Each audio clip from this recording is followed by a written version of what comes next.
Welcome back everyone, this is Mayank Kothari. Today we are going to start a new chapter that's derivatives analysis and valuation. ये chapter आपके लिए काफ़ी ज़्यादा important है दो reasons की वजह से। एक रीज़न ये है सर कि ये थोड़ा डिफ़िकल्ट जाएगा समझने के लिए, लेकिन फिर भी अगर आप ध्यान दोगे तो 8 से 20 मार्क्स तक के क्वेश्चन इसमें से पूछे जा सकते हैं। 8 मार्क्स का प्रैक्टिकल, फिर 8 मार्क्स का प्रैक्टिकल, फिर 4 मार्क्स की थ्योरी, अगर 20 मार्क्स का उनको पूछना ही है तो। बट 2 प्रैक्टिकल तो आप मान के चलिए कम से कम आना ही है, एक से नहीं होगा तो 16 मार्क्स आप इस तरह से छोड़ नहीं सकते।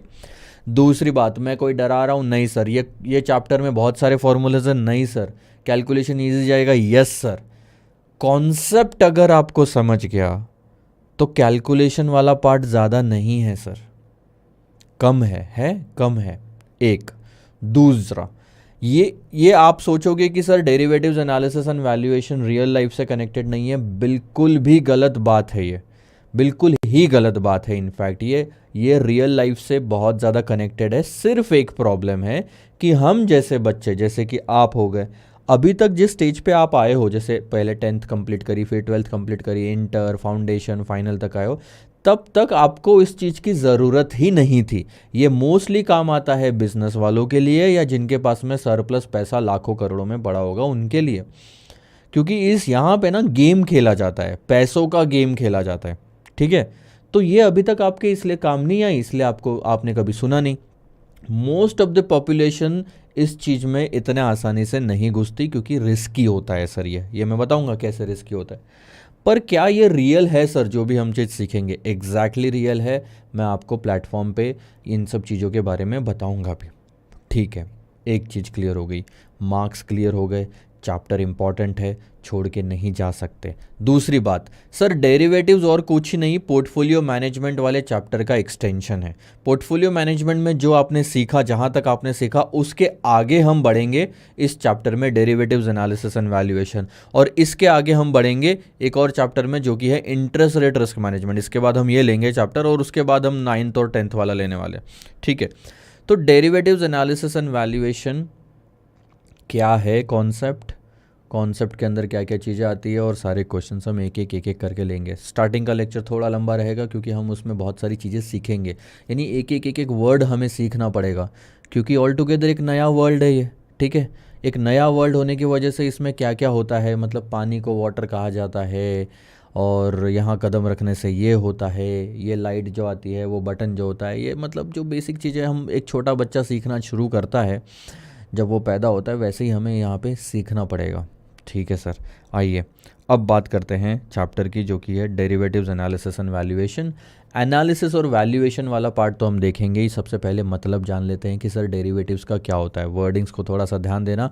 It is nothing but a contract. Sir ये कोई माउस है क्या? नहीं नहीं नहीं नहीं। ये कोई पेंसिल है क्या? नहीं सर। माइक है क्या? कैमरा है क्या? शर्ट है क्या? ये कोई ऐसा आइटम है ही नहीं जो मार्केट में आपको कहीं पे रखा हुआ मिल जाएगा। It's a contract between two parties to buy or sell certain asset. अब असेट का मतलब ये हो सकता है, ये हो सकता है, ये हो सकता है। तो सर डेरिवेटिव्स में ही तो लिखा है ये सारा, आप ध्यान से देखना। मैं ये नहीं बोल रहा हूं कि derivatives is an asset, it's a contract. एक एग्रीमेंट, पीस ऑफ पेपर पे आप एग्रीमेंट पे साइन करते हो दोनों लोग, तो वो एग्रीमेंट जो होता है उसे कहा जाता है डेरिवेटिव। वो कॉन्ट्रैक्ट जो होता है उसे कहा जाता है डेरिवेटिव। इस चीज पे बनने वाला कॉन्ट्रैक्ट डेरिवेटिव है। ये डेरिवेटिव है? नहीं सर, इस चीज पे बनने वाला कॉन्ट्रैक्ट डेरिवेटिव है। ठीक है, good. A contract between two parties to buy or sell certain asset in certain quantity on certain future date at a certain price. अब ध्यान देना इसमें एक एक चीज पे थोड़ा सा। मैं एक काम करता हूं, अब ध्यान जब देना है ही तो अच्छे से देते हैं। राइट, तो सर ये जो कॉन्ट्रैक्ट है इसे आप कहेंगे डेरिवेटिव्स। ठीक है, इसके बाद दो पार्टीज इसमें रहेगी, एक होगा बायर, एक होगा सेलर। अच्छा, अब जब मैं डेरिवेटिव्स की बात कर रहा हूँ तो डेरिवेटिव्स के कुछ 3 से 4 टाइप होते हैं। एक होता है फॉरवर्ड कॉन्ट्रैक्ट, एक होता है फ्यूचर्स कॉन्ट्रैक्ट। क्योंकि डेरिवेटिव खुद कॉन्ट्रैक्ट है इसलिए आप देख सकते हो यहाँ पे बार बार कॉन्ट्रैक्ट लिखा हुआ है। Forward contract, futures contract, option contract और स्वैप्स। ठीक है, अब मैं बाद में बात करूंगा, बस अब आगे आपको ये बताता हूँ। It's a contract between two parties to buy or sell. Buy जो करने वाला होता है, जो डेरिवेटिव्स को या इस कॉन्ट्रैक्ट को खरीदता है, उसे आप कहते हो फॉरवर्ड या फिर फ्यूचर्स बायर। ऑप्शन की बात भी आएगी यहाँ पे, लेकिन बाद में करेंगे। फिर फॉरवर्ड या फिर फ्यूचर्स सेलर। ठीक है, तो एक हो गया फॉरवर्ड बायर, एक हो गया फॉरवर्ड सेलर। ठीक है, अब ये दोनों लोग मिलके एक कॉन्ट्रैक्ट करते हैं कि एक जन खरीदेगा, एक जन बेचेगा। क्या सर? असेट। एक असेट, और सर्टन है इसका मतलब वो फिक्स हो जाता है, पता होता है कि एग्जैक्टली क्या खरीदा बेचा जाएगा। और वो असेट ना कुछ भी हो सकता है फॉरवर्ड कॉन्ट्रैक्ट में। आप और मैं इस पर्टिकुलर माउस को भी असेट बना के कॉन्ट्रैक्ट कर सकते हैं, वो डेरिवेटिव हो जाएगा कि आगे जाके मैं ये चीज आपसे खरीदूंगा, I am the buyer, you are the seller. तो मैं खरीदूंगा, कितने खरीदूंगा वो भी डिसाइड हो जाएगा सर, क्वांटिटी। इसे कहते हैं लॉट साइज। कितनी क्वांटिटी खरीदने का डिसाइड हो रहा है, 1, 2, 200, 300, 500 on a certain future date. इसके कहते हैं एक्सपायरी। बोलने का मतलब है कि ये आखिरी डेट होगी सर, इस कॉन्ट्रैक्ट की आखिरी डेट होगी, इस दिन, इस डेट पे जो भी डेट डिसाइड होगी वो कॉन्ट्रैक्ट खत्म हो जाएगा at a certain price. Late से हम डिसाइड करते हैं 500 रुपए। तो ये माउस क्या बन गया सर? उस खेल में असेट बन गया। मैं फॉरवर्ड बायर, आप फॉरवर्ड सेलर, हमारे बीच में एग्रीमेंट हो रहा है। आप टेबल के उधर बैठे हो, मैं टेबल के इधर बैठा हूं। ठीक है, इसे कहते हैं ओवर द काउंटर। काउंटर समझ में आता है ना, दुकानों में काउंटर होते हैं, वैसे ही भैया। अब आप जिनका ना मारवाड़ी का घर होगा या फिर जिनके दुकान होगी, उनके घर में यह शब्द ज़्यादा यूज़ होता है कि आज काउंटर पे बैठने हैं, तू चले जा। पापा ने बेटे को बोल दिया, बेटी को बोल दिया कि आज काउंटर पे बैठ जा। तो काउंटर पे बैठने का मतलब या फिर गल्ले पे बैठने का मतलब ये होता है। ठीक है, तो टेबल के एक साइड आप हो, एक साइड मैं हूँ, मैं बायर हूँ, आप सेलर हो, ये असेट है। और हमने क्वांटिटी डिसाइड कर ली, लेट से 1000 क्वांटिटी का माउस खरीदना है। हमने डेट भी डिसाइड कर ली, और वो आज की डेट नहीं होनी चाहिए, आज नहीं खरीद रहे हो। आज अगर आप पार्ले जी का पैकेट खरीदना चाहते हो किसी दुकान में, या माउस खरीदना चाहते हो किसी दुकान में, तो वो स्पॉट कॉन्ट्रैक्ट है, वो स्पॉट ट्रांजेक्शन है, कैश ट्रांजेक्शन है, वो डेरिवेटिव्स ट्रांजेक्शन नहीं है। डेरिवेटिव्स का ट्रांजेक्शन आप फ्यूचर डेट के लिए कर रहे हो, आज, आगे की तारीख के लिए। तो आगे की तारीख आज डिसाइड कर लो कि सर 3 महीने बाद 1000 क्वांटिटी में ये असेट मैं खरीदूंगा, आप बेचोगे, इसका कॉन्ट्रैक्ट कर लेते हैं। ठीक है, क्या प्राइस पे? तो वो प्राइस भी डिसाइड हो गई। हर माउस 500 रुपए में खरीदा जाएगा सर। तो देखो सब कुछ यहां पे डिसाइड हो चुका है। और आप देख सकते हो हर चीज के पहले, असेट के पहले, क्वांटिटी के पहले, फ्यूचर डेट के पहले, प्राइस के पहले सर्टन वर्ड यूज किया गया है। ये सर्टन क्या है सर? सर्टन का मतलब होता है कि विथ अश्योरिटी, सब कुछ आज फिक्स हो जाता है। कुछ भी ऐसा नहीं है कि देखा जाएगा जो प्राइस होगी, देखा जाएगा कितनी क्वांटिटी खरीदना है, देखा जाएगा कब खरीदना है, देखा जाएगा क्या खरीदना है। नहीं सर, कोई अनसर्टनिटी नहीं है। Everything is certain and fixed today itself.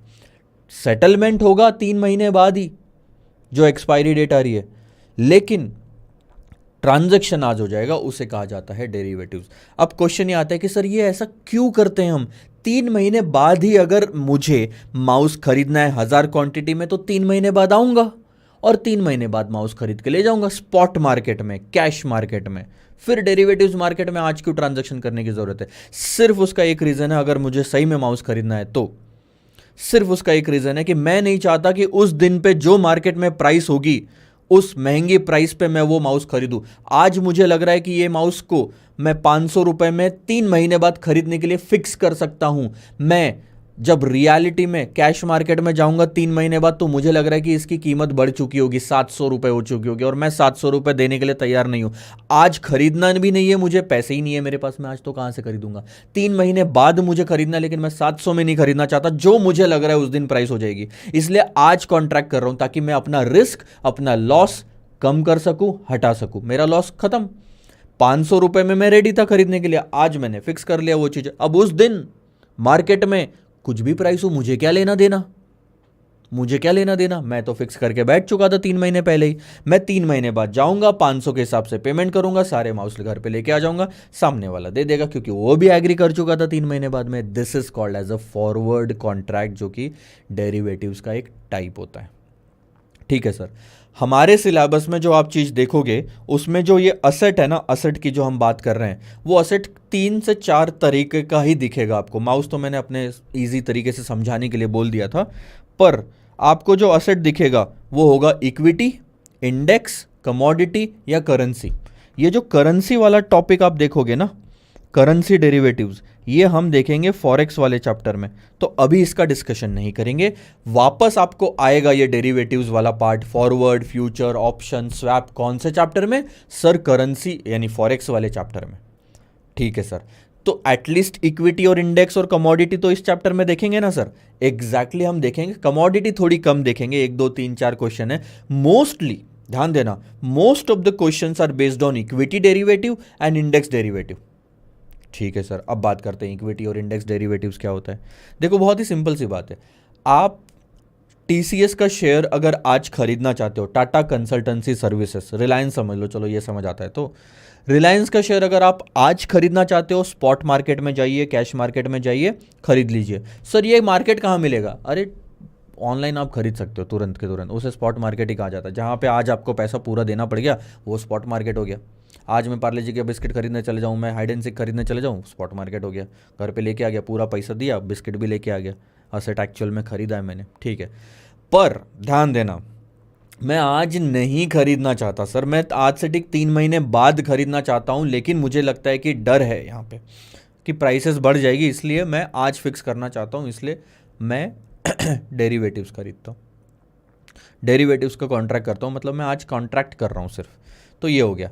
Index के भी फ्यूचर्स मार्केट में बिकते हैं, आप खरीद भी सकते हो, बेच भी सकते हो। आप थोड़ा सा ध्यान देना कि आपका ये सवाल आएगा सर खरीदना तो समझ में आता है, लेकिन डेरिवेटिव्स को बेचे कैसे? जब हमारे पास में है ही नहीं तो बेचे कैसे? मैं आपको फिर से बता रहा हूँ, ये कोई चीज थोड़ी है जो अपने पास रखने की जरूरत है। मेरे पास माउस है तभी बेच पाऊंगा ना, लेकिन वो डेरिवेटिव्स है, ये चीज है ही नहीं। Derivative is not a mouse, it's a contract on mouse.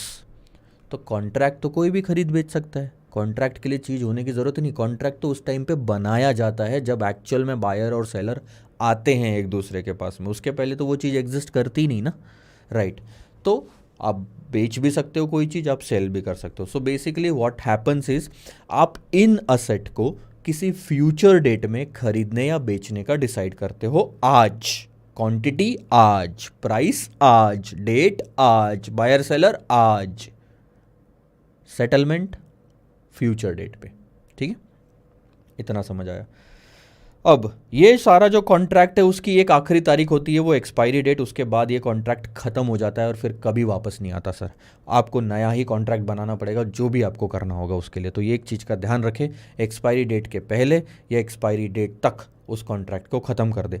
क्या सर पहले? आपने कुछ ऐसा बोला पहले, सर पहले भी कॉन्ट्रैक्ट ख़त्म किया जा सकता है। एक्सपायरी डेट का मतलब ये नहीं होता कि उसी दिन होगा।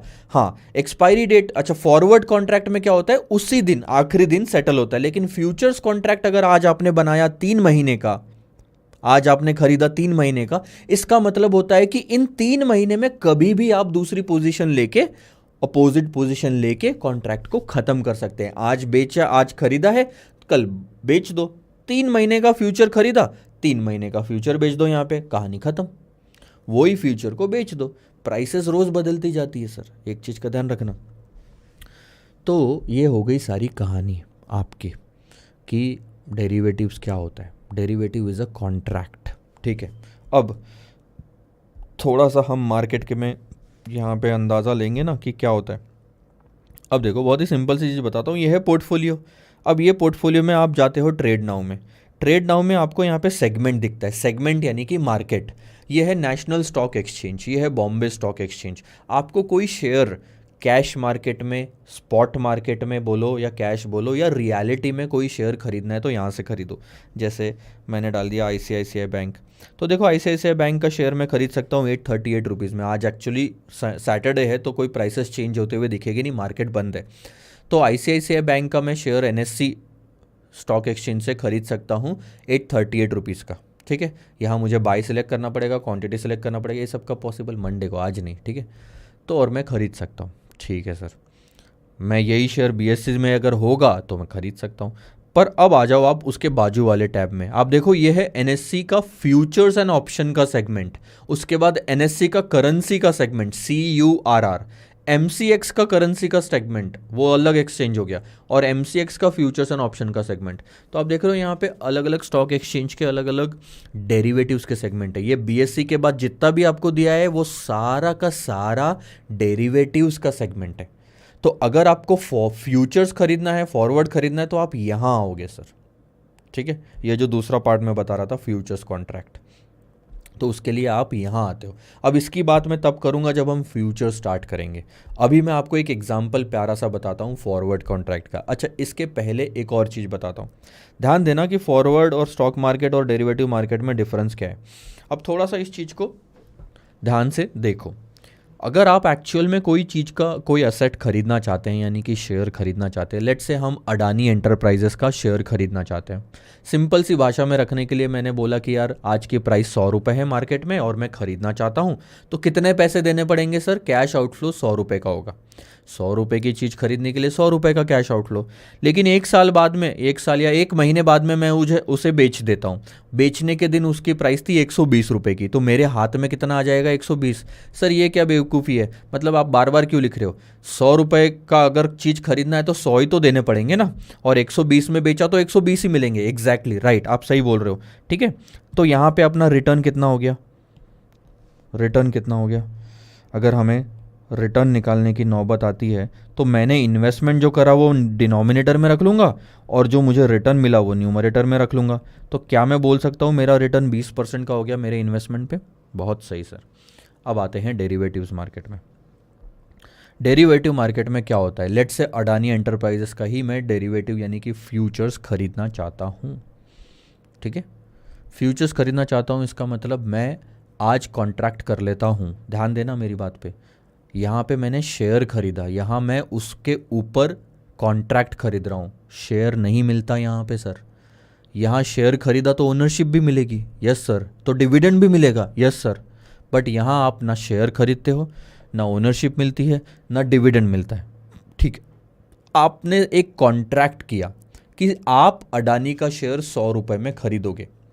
ठीक है, तो आपको कितने पैसे देने पड़ेंगे आज? 100 रुपये? नहीं सर।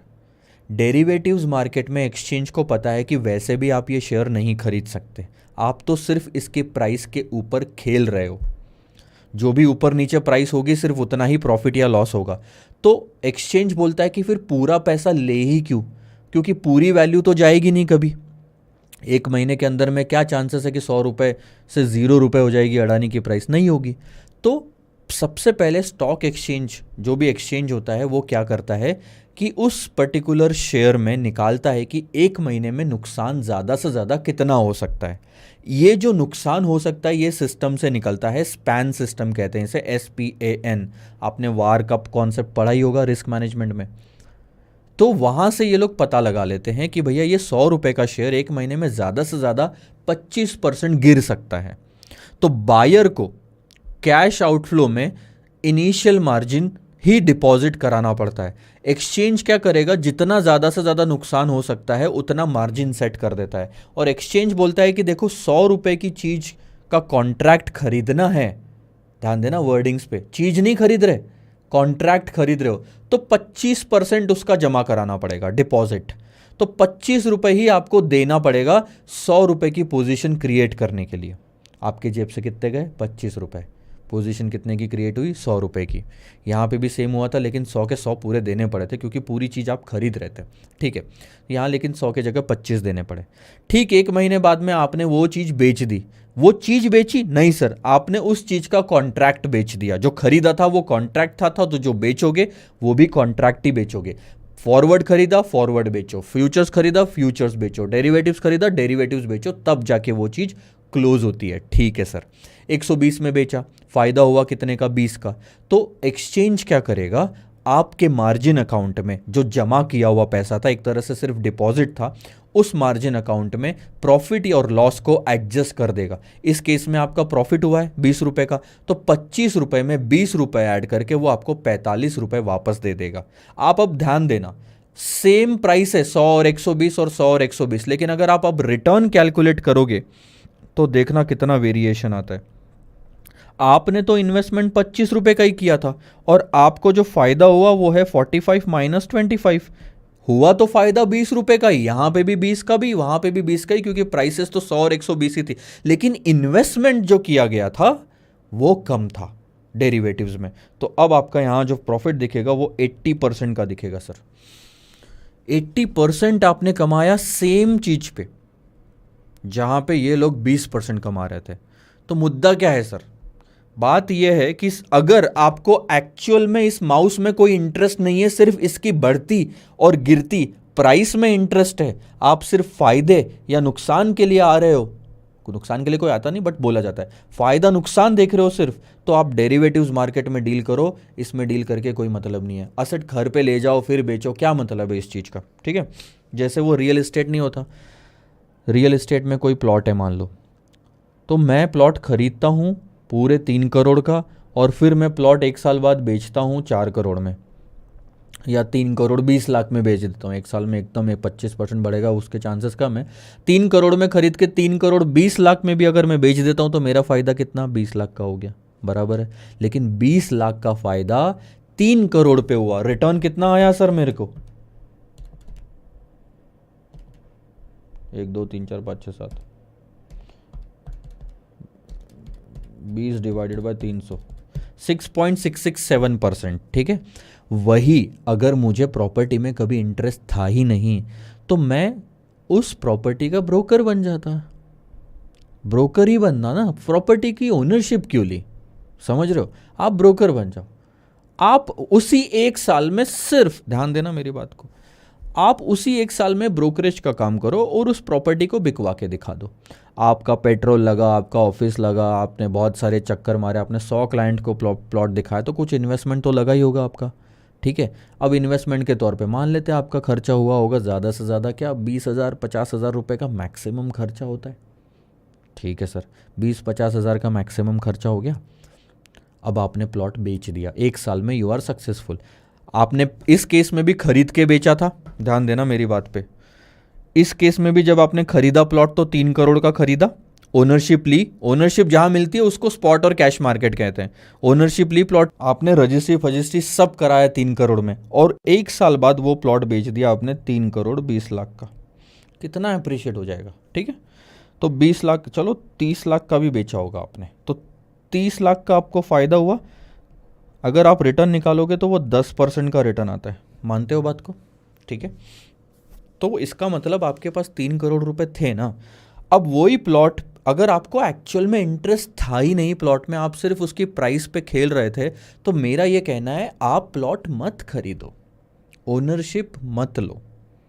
आप उसी चीज़ के लिए ब्रोकर बन जाओ, या उसी चीज़ को बस आप पलटाने का काम करो। उसको बोलते हैं फ्लिपिंग द रियल एस्टेट, एक बहुत बड़ा टर्म है। आपका खर्चा लगता, आप ब्रोकर बनते, आपका खर्चा लगता, ठीक है। इन्वेस्टमेंट तो स्टार्टिंग में कितना 0.50 का मान लेता हूँ, 50,000 का।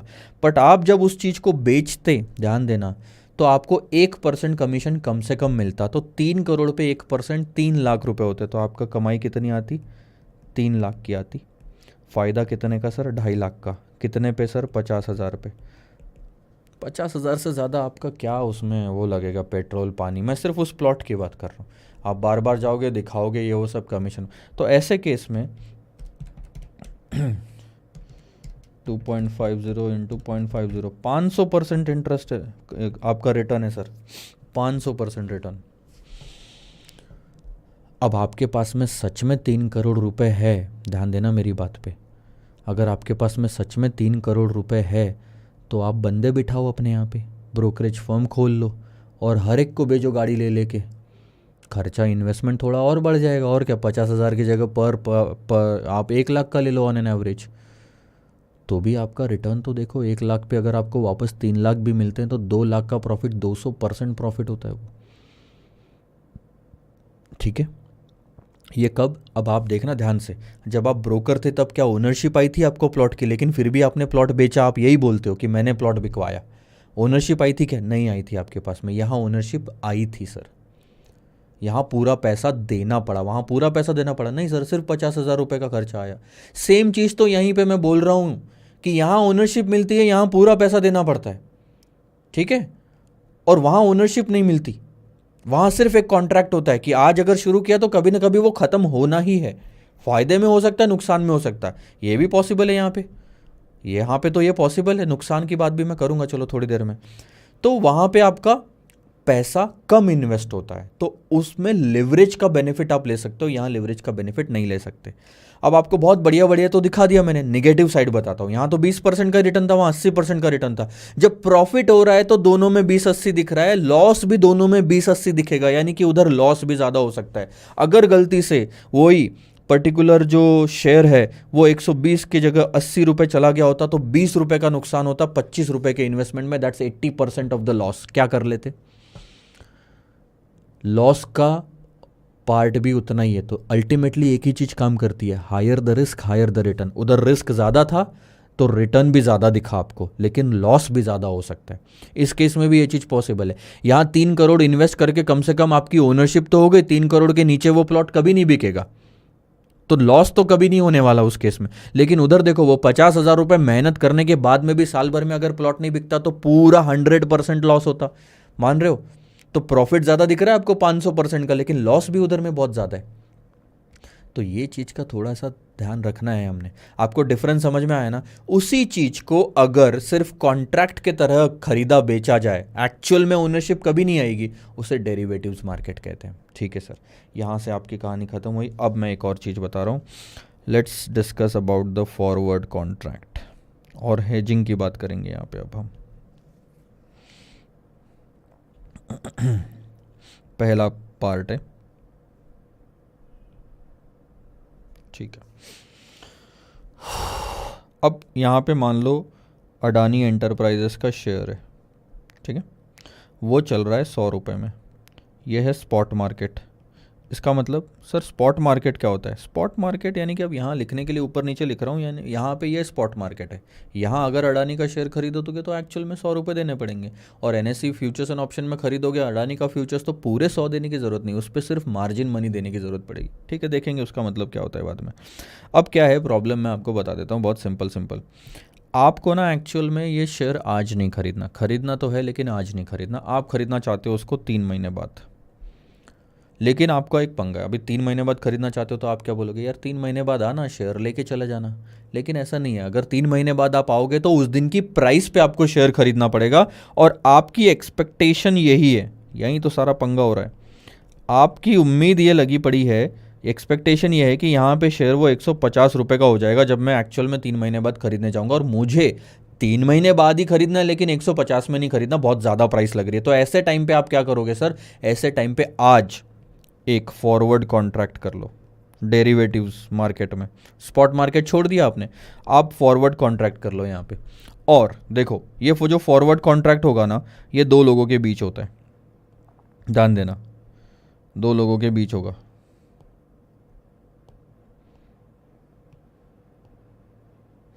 एक को बायर कहा जाता है, एक को सेलर कहा जाता है। ये दोनों लोग कुछ तो चीज़ें डिसाइड करेंगे, ठीक है। अब ये लोग सबसे पहले डिसाइड करते हैं कि भैया क्या असेट खरीदा बेचा जाएगा, तो हमने बोल दिया कि अडानी का शेयर। फिर प्राइस डिसाइड की जाएगी कि भैया क्या प्राइस पे आपको 3 महीने बाद में खरीदना बेचना है। दोनों मिलके डिसाइड करते हैं ये लोग, तो कोई दिक्कत नहीं है। 130 रुपये, 100 का तो अभी भी आज भी मिल रहा है। अब इसको भी लग रहा है बढ़ेगा थोड़ा बहुत, इसको भी लग रहा है बढ़ेगा, लेकिन इसकी एक्सपेक्टेशन और इसकी एक्सपेक्टेशन अलग अलग है। आप थोड़ा सा ध्यान देना। इसको लग रहा है कि 150 तक जाएगा शेयर, तो 130 में एग्रीमेंट करने में क्या बुराई है, अच्छा ही है ना, कम में मिल रहा है। और इसको लग रहा है कि यार ज़्यादा से ज़्यादा 105 तक जाएगा शेयर, 105 तक ही जाएगा, बढ़ेगा दोनों को लग रहा है, लेकिन इसको लग रहा है सिर्फ 105 या 110 तक जाएगा, तो वो भी राज़ी है 130 में बेचने के लिए। जब मुझे लग रहा है कि 110 के ऊपर जाएगा नहीं शेयर, तो 130 में बेचूंगा तो प्रॉफिट ही तो होगा ना। अगर उस दिन सच में 110 पे चला गया प्राइस, इसको 110 ही ले लो, चलो ठीक है। अब सच में उस दिन 110 चला गया तो मैं जो सेलर है वो 130 में बेच पाएगा, उसको तो प्रॉफिट होगा, और इसके हिसाब से गया तो इसको प्रॉफिट होगा। तो दोनों की एक्सपेक्टेशन के हिसाब से ही दोनों लोग एग्री कर सकते हैं आज की प्राइस पे, ठीक है। कहीं ना कहीं इन दोनों की एक्सपेक्टेशन के बीच ये प्राइस आएगी तभी पॉसिबल है एग्रीमेंट होना, अदरवाइज एग्रीमेंट भी नहीं होता। डेट आज से ठीक आप 3 महीने डिसाइड कर लेते हो, और क्वांटिटी 1000 शेयर्स की डिसाइड कर लेते हो। ये तो एक शेयर की बात चल रही थी, मैं बोल रहा हूँ 1000 शेयर्स पे आप ये बाय सेल का एग्रीमेंट कर लेते हो, ठीक है। तो आज क्या क्या डिसाइड हो गया सर? असेट डिसाइड हो गया, प्राइस डिसाइड होगी, डेट डिसाइड होगी, क्वांटिटी डिसाइड होगी। क्या मैं ये कह सकता हूँ कि असेट सर्टन है? Yes sir. प्राइस सर्टन है? Yes sir. डेट सर्टन है? Yes sir. क्वांटिटी सर्टन है? Yes sir. और सेटलमेंट कब होना है इसका? 3 महीने बाद, यानी कि 3 महीने बाद। आज हो रहा है क्या? नहीं सर। आज क्या हो रहा है? सिर्फ एक कॉन्ट्रैक्ट। तो इन दोनों के बीच जो कॉन्ट्रैक्ट बना उसे क्या कहोगे? फॉरवर्ड कॉन्ट्रैक्ट, ठीक है सर। कर लिया फॉरवर्ड कॉन्ट्रैक्ट आपके बोलने पे। अब 3 महीने खत्म हो गए, अब लगेगी सबकी। अब 3 महीने खत्म हो गए और एक्चुअल में देखा जाए तो मान लो प्राइस चली गई 150 रुपये बायर के हिसाब से, बायर के हिसाब से प्राइस चली गई, यानी कि अब सेलर को होगा नुकसान। ध्यान देना वहाँ पे क्या ट्रांजैक्शन होने वाले। अगर मैं बायर को देखूं और मैं सेलर को देखूं तो होगा क्या? बायर ने बोला था कि मैं 130 में ख़रीद लूँगा, ठीक है। और सेलर ने बोला था कि भैया 130 में मैं बेच दूंगा। बेचेगा तो पैसा मिलेगा, बेचेगा तो पैसा मिलेगा, और ख़रीदेगा तो पैसा जाएगा। लेकिन एक्चुअल में ना 130 जाता है ना 130 आता है। तो इस फिगर के सामने प्लस माइनस लिखना गलत बात है, यही तो बस बात है, ठीक है। तो ध्यान देना, बायर ने बोला था कि मैं बाय करूंगा 130 में, ठीक है। सेलर ने बोला था कि मैं सेल करूंगा 130 में। उस दिन प्राइस कितनी जा रही है? 150। इसका मतलब क्या है? ध्यान देना, यानी कि वो 150 में इसे खरीदना पड़ेगा और 150 में ये मार्केट में लेके बेच देगा। एक तरह से उल्टा ही होएगा ना, 130 में तो ये खरीद लेगा, जो एग्री किया था वो चेंज नहीं कर सकते। अब इसके अपोजिट में उसे स्पॉट मार्केट में ट्रांजैक्शन करना पड़ेगा। प्रैक्टिकली बताऊं, दोनों के पास शेयर था ही नहीं स्टार्टिंग में। अब आप बोलोगे सर बायर के पास नहीं होना तो समझ में आता, क्या सेलर के पास भी शेयर नहीं था? एग्जैक्टली, सेलर के पास भी शेयर होने की कोई ज़रूरत ही नहीं थी, क्योंकि ये एक्चुअल में सेल कॉन्ट्रैक्ट नहीं है, ये एक कॉन्ट्रैक्ट है, सिर्फ फॉरवर्ड फ्यूचर्स, एक सिर्फ कॉन्ट्रैक्ट है कि हम बेचेंगे खरीदेंगे। एक्चुअल में कोई बेचेगा खरीदेगा नहीं, कैश में सेटलमेंट होता है। डेरिवेटिव्स मार्केट में उस असेट की अदला बदली नहीं होती। तो होगा क्या सर अल्टीमेटली, ये तो बताओ। बहुत सिंपल सी बात है, ध्यान देना। सेलर को 150 ये बेच के 150 मिलेंगे, इसको ये बेच के 130 मिलेंगे। एक सेकंड ना, ग्रीन का मतलब पैसा आ रहा है। एक्चुअल में ये 150 130 तो नहीं आता, मैं सेल के हिसाब से ही लेता हूँ, और रेड का मतलब जाने का ले लो। तो अब आप देखो, कम प्राइस है जो जा रही है, ज़्यादा प्राइस है जो आने वाली है। एक्चुअल में जो होगा वो ये होगा, ये इसे मिल जाएंगे 20 रुपये, इसके चले जाएंगे 20 रुपये। यानी सेलर और बायर दोनों एक दूसरे से मिलेंगे, सेलर बायर को 20 रुपये देगा, पूरा कॉन्ट्रैक्ट ख़त्म। इसको बोला जाता है कैश सेटलमेंट, इसको बोला जाता है कैश सेटलमेंट। ध्यान देना। तो सर उस शेयर का क्या हुआ? कुछ नहीं हुआ उस शेयर का, जो जहां पे है वहीं पे है। ना शेयर बायर ने खरीदा कभी, ना सेलर ने बेचा कभी, जरूरत ही नहीं थी। अब सेलर क्या बोलता है कि अगर आपको शेयर चाहिए ही तो जाके मार्केट से ले लो, 150 में खरीदना पड़ेगा, ले लो, आपको पुराएगा।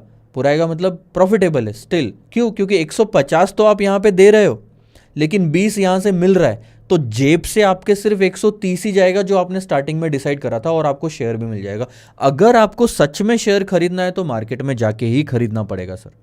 जो ज़्यादा प्राइस आपने यहाँ पे दी एग्रीड अमाउंट से, उतना ज़्यादा तो आपको इससे मिल गया था ना। तो नेट में तो जेब से 130 ही गया, तो शेयर भी आ गया, ओनरशिप भी आ गई, 130 ही पैसा गया। और आपको शेयर चाहिए ही नहीं तो कहानी खत्म है, 20 रुपये जाओ घर पे एंजॉय करो। तो ये जो दो लोग हैं जहां पे पर्पस बदल जाता है ना, कि मुझे सच में शेयर चाहिए था भाई, वहां पे सेलर को तो सिर्फ फायदे और नुकसान से मतलब था, तो उसने कभी खरीद के हमें दिया ही नहीं। उसने बोला कि भाई तुझे शेयर चाहिए, तू मार्केट में जाके खरीद ले। तो अब अगर एंगल देखो ऐसा, तो दो चीज पॉसिबल है, एक दो, या तो मैं सच में शेयर खरीदूंगा तो मैं स्पॉट मार्केट में चला जाऊंगा 150 रुपये दूंगा, और फ्यूचर्स या फॉरवर्ड मार्केट में यानी डेरिवेटिव बोलते हैं, वहाँ से मुझे 20 रुपये मिल जाएंगे, मेरे जेब से 130 गए और मुझे शेयर मिल गया, ओनरशिप। ये किस्सा कब होगा? जब सच में मुझे शेयर खरीदना था। मेरा मुद्दा, पर्पस इस पूरे ट्रांजैक्शन का प्रॉफिट या लॉस कमाना नहीं था। मेरा सेम मुद्दा था कि भैया महंगे में नहीं खरीदना, खरीदना तो है, महंगे में नहीं खरीदना। तो देखो वो पर्पस आपका अचीव हो गया, आपने खरीदा लेकिन महंगा भी नहीं पड़ा। ठीक है, इस पार्ट को जो है यहाँ हम बोला जाता है, हम बोलेंगे कि ये हो गया हेजिंग करना। इसे हेजर कहा जाता है। अगर मैं ये चीज़ चाहता हूं तो मैं बन गया हेजर। मैं बताऊंगा क्या होता है उसका मतलब। अब दूसरा किस्सा क्या होता है कि मुझे, बायर हो या सेलर हो, कोई मतलब ही नहीं था शेयर से। हम दोनों शेयर की प्राइस पे खेल रहे थे, यानी कि बैटिंग कर रहे थे एक तरह से। तो स्पॉट में कोई ट्रांजैक्शन कोई भी नहीं करेगा, ना बायर करेगा ना सेलर करेगा। सिर्फ बायर के एंगल से अगर हम देख रहे हैं ना ये सारा, तो बायर 20 रुपए लेगा और अपना घर चला जाएगा। इसे कहते हैं गेन, सिंपल। तो ध्यान देना, ये जो पार्ट है, जब मेरा पर्पस सिर्फ फायदे या नुकसान का था, इस चीज को स्पेकुलेशन कहते हैं, और यहां पे मुझे स्पेकुलेटर कहलाया जाएगा। Who am I in this case? Speculator. Speculation करने वाला स्पेकुलेटर, हेजिंग करने वाला हेजर। तो आप देख रहे हो हेजिंग में ऐसे दो ट्रांजैक्शन होते हैं। स्पेकुलेशन में सिर्फ फॉरवर्ड मार्केट में खरीद बेच हो रहा है, स्पॉट मार्केट से कोई लेना देना ही नहीं है। इसमें यहाँ पे पर्पस वगैरह ये सब मैटर करता है। ठीक है सर, अब मैं आपको यहाँ से डेरिवेटिव्स मार्केट को यूज़ करने वाले 3 लोगों के बारे में इंफॉर्मेशन देता हूँ। ठीक है,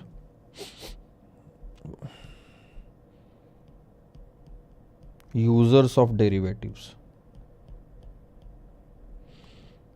अब हमारे भी जो क्वेश्चंस हम देखेंगे उसमें ये 3 लोग ज़्यादातर इस्तेमाल होंगे। या तो मैं हेजर कहलाऊंगा, या तो मैं स्पेकुलेटर कहलाऊंगा, या तो मैं आर्बिट्रेजर कहलाऊंगा। हेजर, स्पेकुलेटर, और आप बोल सकते हो आर्बिट्रेजर। ध्यान देना, हेजर really wants to buy the asset. He really wants to buy the asset. देखो, सो हम सिर्फ एक बायर की बात नहीं करते, हम दोनों साइडों से बात करते। Really wanted to buy or sell the asset. So हमारा क्या पर्पस था सर यहाँ पे? पर्पस वाज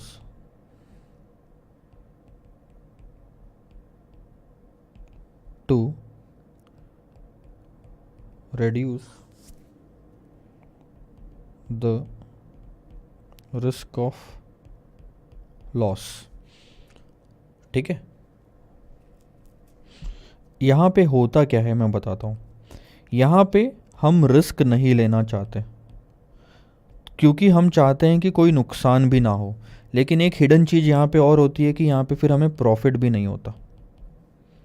यहाँ पे फिर हमें प्रॉफिट भी नहीं होता, कोई प्रॉफिट नहीं। तो हम प्रॉफिट का वैसे भी हमारा कोई पर्पस नहीं था। अगर मैं हेजर हूँ, मुझे सच में शेयर खरीदना था, मैंने 130 में खरीदा। आपको कहीं पे भी इस वाले पार्ट में प्रॉफिट नज़र आ रहा है क्या? ये पहले वाले पार्ट में नहीं आ रहा। दूसरे वाले पार्ट में देखो बराबर 20 रुपये का गेन नेट में आ रहा है, लेकिन यहाँ प्रॉफिट नज़र आ रहा है कि नहीं आ रहा? क्यों सर नज़र नहीं आ रहा? 130 प्रॉफिट थोड़ी हुआ, ये तो चीज़ को खरीदने की प्राइस हो गई, बराबर है। प्रॉफिट इतना है लेकिन मैं चीज़ भी तो खरीद रहा हूँ। तो मेरा पर्पज़ यहाँ पे प्रॉफिट का था ही नहीं सर, मेरा बस नुकसान नहीं होना चाहिए। तो देख रहे हो 130 में खरीदने मिल रहा है 150 की चीज़, तो नुकसान कहाँ हुआ? ठीक है, तो ये हो गई किस्सा। अब स्पेकुलेशन में क्या होता है, दिस गाय नेवर वांटेड, उसने वो ये वाला ट्रांजैक्शन तो किया फॉरवर्ड में, बाय सेल ये दोनों ने किया, हेजर ने भी किया, स्पेकुलेटर ने भी किया। लेकिन हेजर ने किया क्योंकि उसको सच में खरीदना था, और एट द एंड जाके जो ट्रांजैक्शन हुआ इसमें सेम स्पेकुलेटर के साथ भी वही होगा। बस वो 20 रुपये यहाँ से बायर लेके जाएगा हेजर में, और 150 का शेयर भी खरीदेगा। स्पेकुलेटर घर चला जाएगा वहाँ से। Never wanted to buy or sell the asset. तो सर पर्पस क्या था? Purpose was just to earn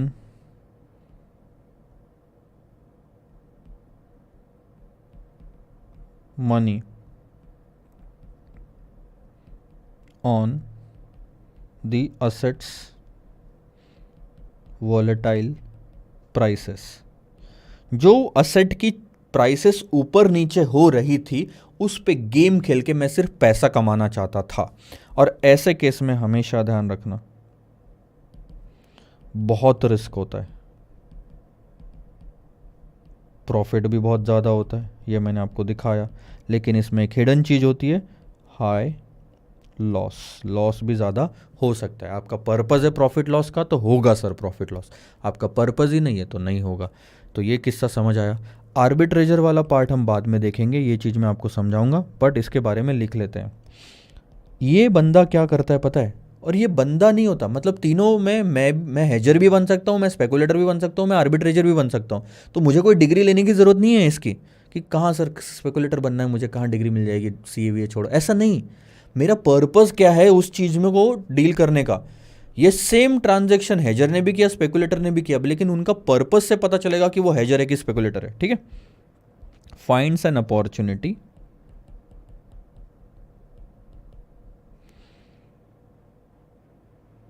finds an opportunity where the assets prices are mismatched in different markets। दो अलग अलग जगह पे एक ही चीज अगर अलग अलग प्राइसेस पे बिक रही है, ध्यान देना, ये माउस आपके शहर में 500 का मिल रहा है, एग्जैक्ट सेम माउस मेरे यहाँ पे 400 का मिल रहा है, ठीक है, और लोग खरीद रहे हैं, तो मुझे एक अपॉर्चुनिटी नजर आती है, सस्ता खरीदो महंगा बेचो। 400 में यहाँ पे बिक रहा है, यहाँ से बंदा खरीद के ले जाएगा, और आपके शहर में 500 में बिक रहा है, वो वहाँ पे 450 में बेचेगा, 50 रुपए बिना किसी नुकसान के वो प्रॉफिट कमाएगा। तो ध्यान देना,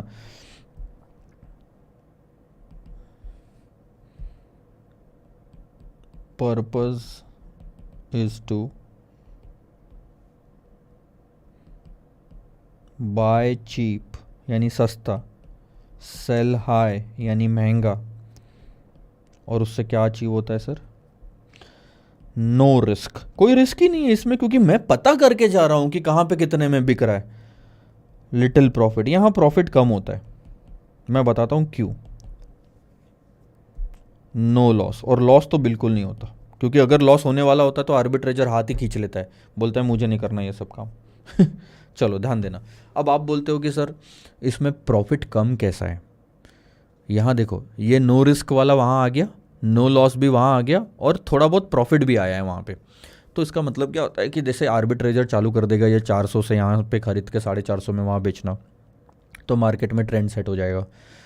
अब भी कोई और बंदा यहाँ से 400 में ले जाके फिर वो 440 में बेचना चालू कर देगा, तो प्राइसेस देखना कैसे धीरे धीरे कम आती है। अब तीसरा बंदा क्या करेगा, 400 में लेके जाएगा, 425 में ही बेचेगा, कोई 410 में ही बेचेगा, फिर लोग 405 में आपके शहर में बेचने लग जाएंगे, और धीरे धीरे करते करते दोनों शहरों की प्राइस ऑलमोस्ट मैच कर जाएगी। और एक पॉइंट ऐसा आएगा जहाँ पे आर्बिट्रेजर के लिए अपॉर्चुनिटी जो वो ढूंढ ढूंढ के निकाल रहा था वो खत्म हो चुकी होगी। अपॉर्चुनिटी खत्म तो आर्बिट्रेजर का काम भी खत्म, अब उसे दूसरे शहर जाना पड़ेगा, फिर से एक अपॉर्चुनिटी ढूंढनी पड़ेगी, और फिर से कहानी रचनी पड़ेगी।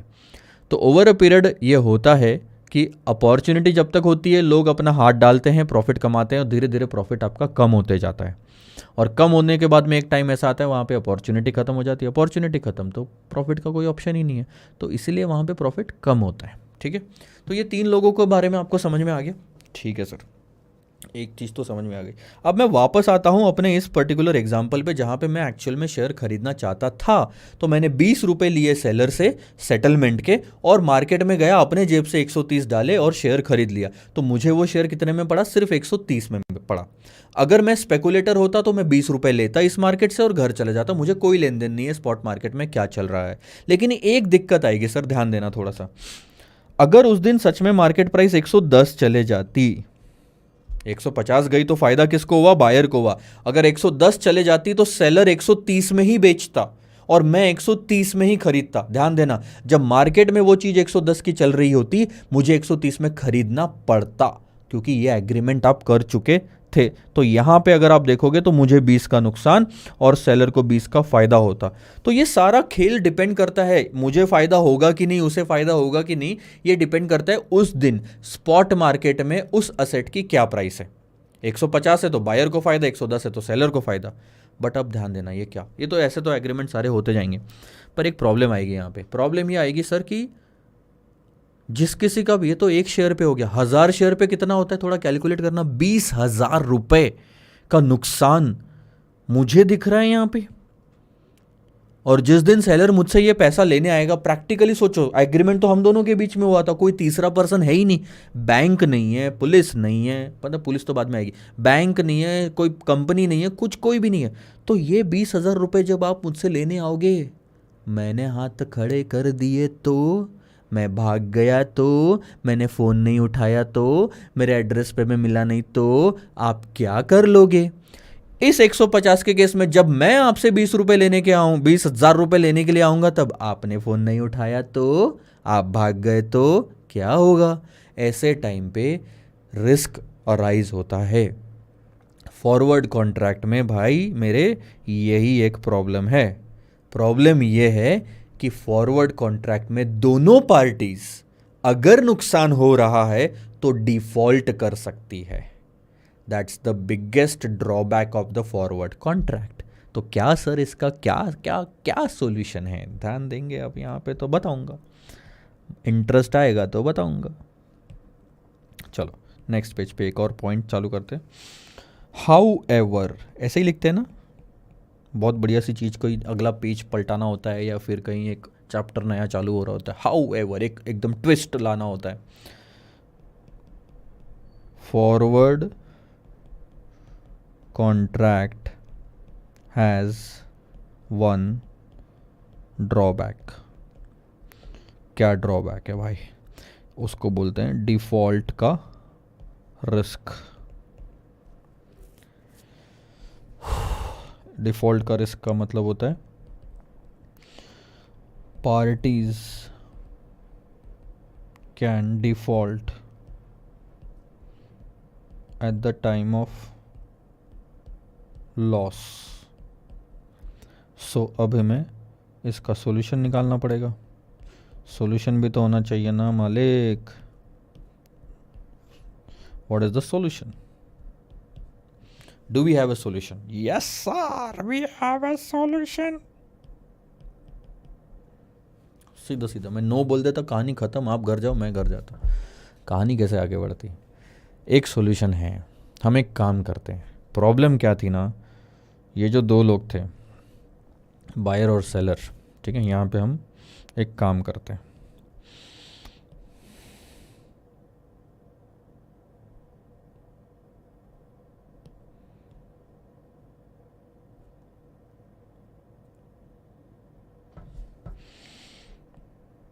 ये कौन था? बायर। ये कौन था? सेलर।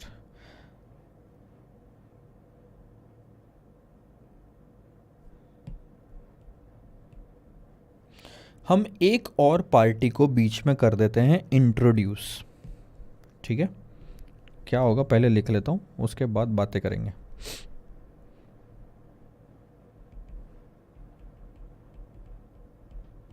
इंट्रोड्यूस एक गारंटर। आया ना मज़ा? इस गारंटर को हम कहेंगे intermediary,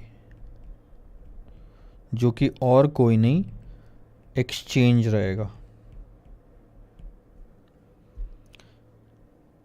exchange will take the risk of default and in return it will ask for, और या फिर हम ऐसा बोल सकते हैं, exchange will take the risk of default, also it will ask for initial margin, जिसे हम डिपॉजिट कहेंगे, refundable, to protect itself from losses। अब ध्यान देना, बायर और सेलर अब सीधा एक्सचेंज के पास जाएंगे, एक्सचेंज के पास जाएंगे ये कॉन्ट्रैक्ट करने के लिए। बायर और सेलर को अब एक दूसरे से मिलने की जरूरत नहीं। बायर को जरूरत नहीं है सर कि जानू मैं सेलर कौन है, सेलर को जरूरत नहीं है कि जानू मैं बायर कौन है। बायर जब एक्सचेंज के पास जाएगा तो इससे कॉन्ट्रैक्ट खरीदेगा, सेलर जब एक्सचेंज के पास जाएगा तो इसको कॉन्ट्रैक्ट बेचेगा। बदले में ये जो एक्सचेंज है ये गारंटी देगा बायर को कि भाई तेरा कॉन्ट्रैक्ट मैं इसके साथ मैच तो करवा दूंगा तुरंत, मेरा सिस्टम बहुत बढ़िया, इंफ्रास्ट्रक्चर बहुत बढ़िया, सेकंड्स में काम होता है, तेरा कॉन्ट्रैक्ट मैं मैच तो करवा दूंगा इसके साथ, पर अगर सेलर ने मेरे साथ डिफॉल्ट किया तो मैं तेरे साथ नहीं होने दूंगा, और तूने मेरे साथ किया तो मैं सेलर के साथ नहीं होने दूंगा। यानी बायर को अब सेलर के डिफॉल्ट करने की चिंता नहीं, सेलर को अब बायर के डिफॉल्ट करने की चिंता नहीं, ये भाई साहब गारंटी ले रहे हैं। ठीक है, समझ गया? तो जो फॉरवर्ड कॉन्ट्रैक्ट का प्रॉब्लम था वो हमने सॉल्व कर दिया। लेकिन एक प्रॉब्लम यहां पे और आ गई कि अब अगर किसी भी पार्टी ने डिफॉल्ट करा तो नुकसान एक्सचेंज का होगा, दोनों में से किसी का नहीं होगा, एक्सचेंज का होगा, और ये एक्सचेंज को पता है। इसीलिए जब आप मेरे पास आओगे या जब आप मेरे पास आओगे कॉन्ट्रैक्ट करने के लिए, तब स्टार्टिंग से ही मैं कैलकुलेट कर लूंगा कि इसमें मुझे नुकसान कितना हो सकता है। ये वाला आइडिया है आपको यहाँ पे, ये जब मैं आपको एग्जांपल बता रहा था, ये क्या है इनिशियल मार्जिन, ये वही चीज़ है।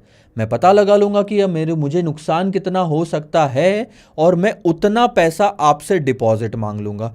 तो आपका भी डिपॉजिट मेरे पास है, आपका भी डिपॉजिट मेरे पास है। ट्रांजैक्शन खत्म होने के बाद जो भी प्रॉफिट लॉस बनता है, एक का प्रॉफिट एक का लॉस तो जरूर बनेगा। वो एक्सचेंज क्या करेगा, अगर बायर का प्रॉफिट हुआ तो बायर के दिए गए डिपॉजिट में उसका प्रॉफिट ऐड करके बायर को वापस दे देगा। सेलर का नुकसान हुआ तो सेलर के दिए गए डिपॉजिट में से पैसा काट लिया जाएगा और बचा हुआ वापस दे देंगे। कभी भी ऐसी नौबत नहीं आएगी कि डिपॉजिट कम पड़ रहा है, क्योंकि इनिशियल मार्जिन जमा कराने के बाद में भी एक minimum level stock exchange decide कर लेता है। उसके नीचे अगर किसी का भी बैलेंस आया तो आगे बढ़ने के पहले और पैसा मांगा जाता है। इसके बारे में हम बाद में बात करेंगे, इसको मार्किंग टू मार्केट कहते हैं, हम बाद में बात करेंगे। सारा का सारा अभी बताऊंगा तो माथा खराब हो जाएगा। तो ये जो सारा ट्रांजैक्शन हुआ सारा का सारा एक्सचेंज पे हुआ, इसीलिए इसको, ये जो पूरा ट्रांजैक्शन हुआ इस ट्रांजैक्शंस को फ्यूचर कॉन्ट्रैक्ट कहा जाता है sir. This is called as futures contract. तो समझ आया आपको डिफरेंस क्या है फॉरवर्ड और फ्यूचर्स में? फॉरवर्ड और फ्यूचर्स का पर्पस दोनों का सेम ही है, कोई तकलीफ का काम नहीं है, दोनों एक दूसरे को कोई तकलीफ नहीं देते। इससे और उसमें कोई अलग अलग चीज नहीं है, पर्पस सेम ही होता है ट्रांजैक्शन करने का।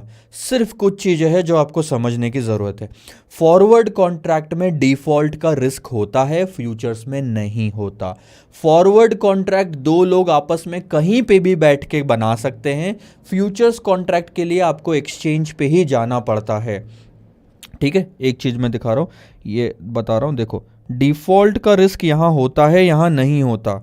ठीक है, इसके लिए आपको फ्यूचर्स के लिए आपको एक्सचेंज पे जाना पड़ता है, तभी वो एक्सचेंज पे कॉन्ट्रैक्ट आप कर सकते हो, फ्यूचर्स कॉन्ट्रैक्ट कर सकते हो। इसके लिए सर नहीं जाना पड़ता। मैं थोड़ा सा पेन बदल लूँ क्या, ये बहुत ज़्यादा बड़ा हो गया। तो यहाँ डिफ़ॉल्ट का रिस्क होता है, यहाँ नहीं होता। इसके लिए एक्सचेंज पे जाना पड़ता है, इसके लिए नहीं जाना पड़ता। या तो आप ऐसा बोलो ये ओवर द काउंटर मार्केट में ट्रेड होता है और ये एक्सचेंज ट्रेडेड कॉन्ट्रैक्ट है। ये ओवर द काउंटर, ये एक्सचेंज ट्रेडेड। ठीक है, एक चीज। इसके बाद यहां पे इनिशियल मार्जिन होता है, यहां पे इनिशियल मार्जिन नहीं होता। यहाँ पे कोई भी असेट आप ट्रेड कर सकते हो, फ्री टू चूज असेट्स। यहाँ ऐसा नहीं है, लिमिटेड असेट्स है वहाँ पे, फ्री नहीं हो। असेट्स तो चूज कर सकते हो, जो है लिस्ट में वही। यहाँ पे डेट आप कोई भी डिसाइड कर सकते हो, वहाँ पे फ्री नहीं। वहाँ पे जो डेट एक्सचेंज ने दी है वही डिसाइड करनी पड़ती है। So there are multiple differences between forward and futures contract, जो 4 मार्क्स के लिए आपको एग्जाम में आ सकता है, जिसके बारे में प्रॉपर डिफरेंशिएशन आपको वॉल्यूम 3 में मिल जाएगा। ठीक है, तो आपको फॉरवर्ड फ्यूचर समझ में आया। फ्यूचर्स के बारे में कुछ जानकारी मैं आपको यहाँ पे दे देता हूँ। जैसे ही आप फ्यूचर्स के सेगमेंट में आते हो, आप जब ऑप्शन चूज करोगे तो यहाँ पे 3 ऑप्शन मिलेंगे, फ्यूचर्स, कॉल और पुट। ये जो कॉल और पुट है ये ऑप्शंस कॉन्ट्रैक्ट का है। जो ये तीसरा पार्ट है ना हमारा ऑप्शन कॉन्ट्रैक्ट, जिसको हम बहुत देर बाद डिस्कस करेंगे, अभी नहीं करेंगे। ठीक है, तो हम उसके बारे में छोड़ देते हैं। सबसे पहले फ्यूचर्स देख लो। अब फ्यूचर्स में वही मैं ICICI टाइप करता हूँ, तो थोड़ा ध्यान देना क्या आता है, आएगा, कहाँ गया, ये देखो। अब अगर आप ICICI बैंक टाइप करते हो तो आपको समझ आ रहा है सिर्फ 3 कॉन्ट्रैक्ट दिख रहे हैं। सेम चीज के 3 कॉन्ट्रैक्ट दिखते हैं। स्पॉट मार्केट में एक ही शेयर मिलता है, लेकिन यहां पे ICICI बैंक के 3 फ्यूचर कॉन्ट्रैक्ट है, अगस्त, सितंबर और अक्टूबर। आज जो मैं रिकॉर्ड कर रहा हूं वो 6 अगस्त है, इसीलिए आने जो करंट मंथ चल रहा है उसका आखिरी थर्सडे, अगले महीने का आखिरी थर्सडे और उसके भी अगले महीने का आखिरी Thursday. Current month, first month, second month, current month, next month और सेकंड मंथ जो होता है, 3 कॉन्ट्रैक्ट हमेशा अवेलेबल होते हैं इक्विटी के फ्यूचर्स में, और वो भी सारे एक्सपायर होते हैं आखिरी थर्सडे को। कैलेंडर में निकाल के देख लो, ये सारी डेट्स आखिरी थर्सडे पे आ रही है, आखिरी थर्सडे, लास्ट थर्सडे। ठीक है, तो एक चीज आपको ये क्लियर हो गई। अब मान लो 25 तारीख आ गई, आज 26 आ गई, 25 तारीख खत्म हो गई, 26 चालू हो गई। जैसे ही 26 तारीख की अगस्त को आप जाके देखोगे तो वहां पे आपको पहला वाला कॉन्ट्रैक्ट तो खत्म हो गया, वो हट जाएगा वहां से, और अक्टूबर के नीचे नवंबर वाला कॉन्ट्रैक्ट भी दिखना शुरू हो जाएगा आखिरी थर्सडे की डेट का। अब मैं मान लो अगस्त चूज कर लेता हूं यहाँ पे। ठीक है, मैंने अगस्त चूज कर लिया, तो अब देखो इसको कैसे पढ़ते हैं। ICICI बैंक का फ्यूचर से 25 अगस्त की एक्सपायरी है उसकी 2022 में, और कौन से सेगमेंट से ले रहे हो आप, NSE के फ्यूचर्स एंड ऑप्शन सेगमेंट से आप खरीद रहे हो, जिसपे प्राइस चल रही है 835.55। ये फ्यूचर की प्राइस है सर। आगे अगर आपको लगता है कि इस महीने के आखिरी गुरुवार को ICICI बैंक का शेयर इतने में ट्रेड हो सकता है, या इससे आप मान के चलो कि इससे ज़्यादा ही होगा अगर स्पॉट मार्केट में, तब जाके आपको 835 में खरीदना फ़ायदेमंद है। आपको अगर इससे भी ज़्यादा लग रहा है तो, क्योंकि उस दिन अगर 850 रुपये प्राइस रहा और आपने तो 835 में खरीदा, 15 रुपये आपका फ़ायदा हो जाएगा, क्योंकि आपने कम में खरीदा, प्राइस उस दिन ज़्यादा चल रही है। अब सारा खेल है उस दिन एक्चुअल में प्राइस क्या होती है।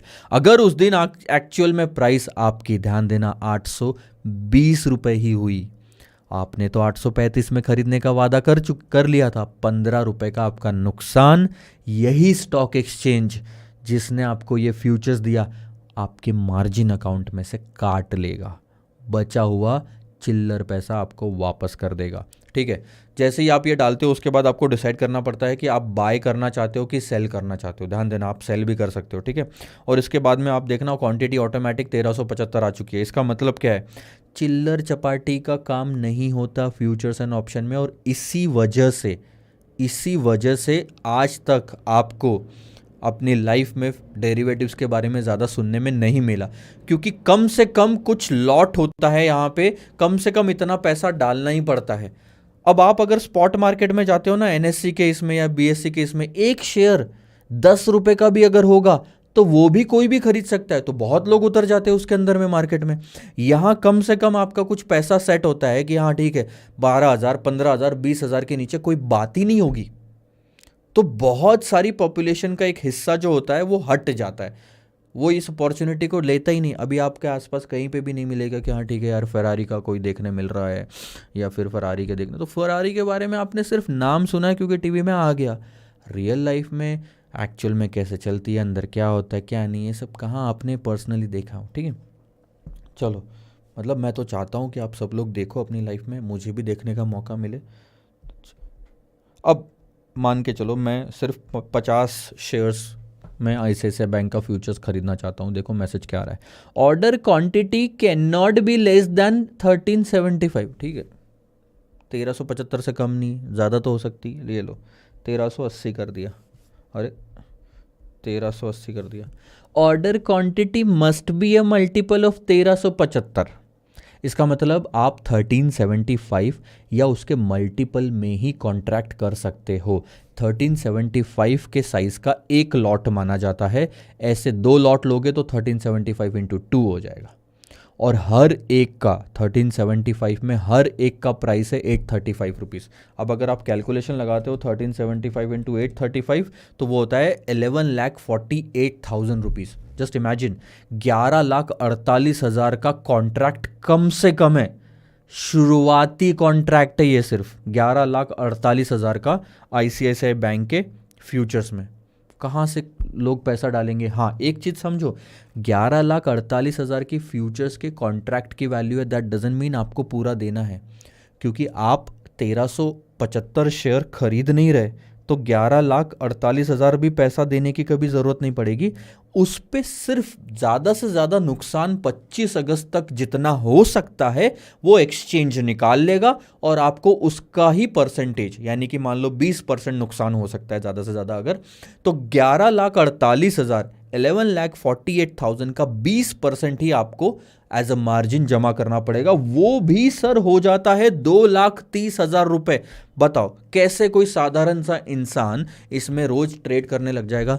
एक जगह पे 10 रुपए का शेयर पॉसिबल है खरीदना।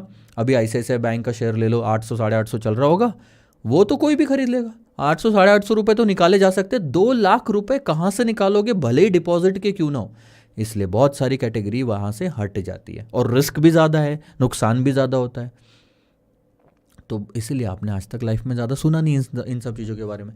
तो ये सब पता चल गया आपको। आप देख रहे हो ना कि फ्यूचर्स तो एक्सचेंज पे ही मिल रहा है, इसीलिए उसको एक्सचेंज ट्रेडेड कहा जाता है। तो बहुत सारी चीज़ें हैं सर जो आपने अभी देख ली। हमने देखो डेरिवेटिव्स का मतलब समझा, उसके अंदर क्या क्या आते हैं वो समझा, डेरिवेटिव्स के टाइप देखे हमने क्या होते हैं। फॉरवर्ड फ्यूचर में एक्सप्लेन कर चुका हूँ, इस पर क्वेश्चंस देखेंगे। ऑप्शन और स्वैप्स हम बाद में देखेंगे। स्वैप्स जो है सर आपका, ये मोस्टली आपका कवर होगा interest rate risk management chapter में, जिसे हम IRRM कहते हैं। ठीक है, इसके बाद मैंने असेट बताया, असेट क्या क्या तरीके के हो सकते हैं। आप देखो इक्विटी भी हो सकता है, इंडेक्स भी हो सकता है, कमोडिटी और करेंसी भी हो सकता है। कमोडिटी में गोल्ड का भी फ्यूचर मिल जाएगा, सिल्वर का भी फ्यूचर मिल जाएगा, बाजरा राइस सबका फ्यूचर मिलता है सर यहाँ पे। इंडेक्स में भी निफ्टी का फ्यूचर मिलता है। आप देखो सिर्फ शेयर्स का नहीं, इंडेक्स का भी फ्यूचर्स मिलता है। स्पॉट मार्केट में इंडेक्स नहीं खरीद सकते, लेकिन फ्यूचर्स में इंडेक्स खरीद बेच सकते हो। निफ्टी, बैंक निफ्टी, ये सब चलता है। कब खरीदा बेचा जाता है हम डिस्कस करेंगे। कमोडिटी देख लो इधर में, गोल्ड सिल्वर, और करेंसी में USD, यूरो, येन, कैनेडियन डॉलर, ये सब फॉरेक्स वाले चैप्टर में आएगा। इसके बाद हमने देखा कि सर इन्वेस्टमेंट के बारे में कि देखो रिटर्न कितना ज़्यादा होता है डेरिवेटिव्स मार्केट में, हमने लॉस भी देखा कि उतना ज़्यादा हो सकता है। उसके बाद हम फॉरवर्ड कॉन्ट्रैक्ट के बारे में डिस्कशन कर रहे थे, स्टेप बाय स्टेप हमने देखा कि कब फ़ायदा कब नुकसान हो सकता है, और अल्टीमेटली एक ही कंक्लूजन निकला कि साला ये तो डिफ़ॉल्ट कर सकता है यहाँ पे पार्टी। और डिफ़ॉल्ट के लिए हमने बनाया कि भाई हाँ ठीक है यार, डिफ़ॉल्ट अगर कर सकते हैं तो एक सोल्यूशन निकाल लो, फ्यूचर्स कॉन्ट्रैक्ट में डील करो, फॉरवर्ड में मत करो, क्योंकि फ्यूचर्स में एक्सचेंज इंटरमीडिएट होता है और सारी कहानी एक्सचेंज के हिसाब से चलती है, क्योंकि एक्सचेंज एक गारंटी देता है आपको। He is a guarantor, intermediary and exchange, जो कि रिस्क लेता है डिफ़ॉल्ट का और आपसे मार्जिन मनी भी डिपॉजिट्स का ले लेता है, उसे फ्यूचर्स कॉन्ट्रैक्ट कहते हैं। ठीक है, हमने देखा कि फॉरवर्ड और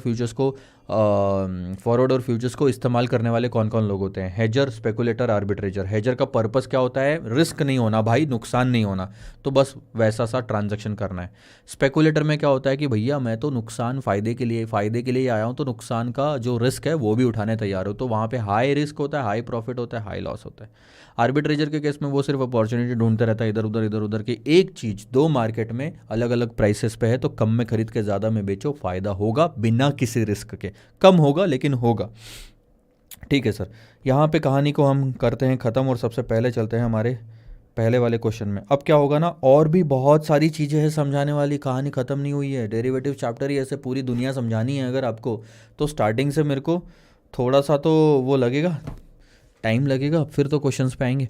अब क्या होगा, क्वेश्चंस के साथ साथ मैं आपको बहुत सारी चीज़ें समझाऊंगा, तो आप पहले क्वेश्चन पे थोड़ा सा ध्यान देना। इस क्वेश्चन को भी करने को थोड़ा टाइम तो लगेगा सर।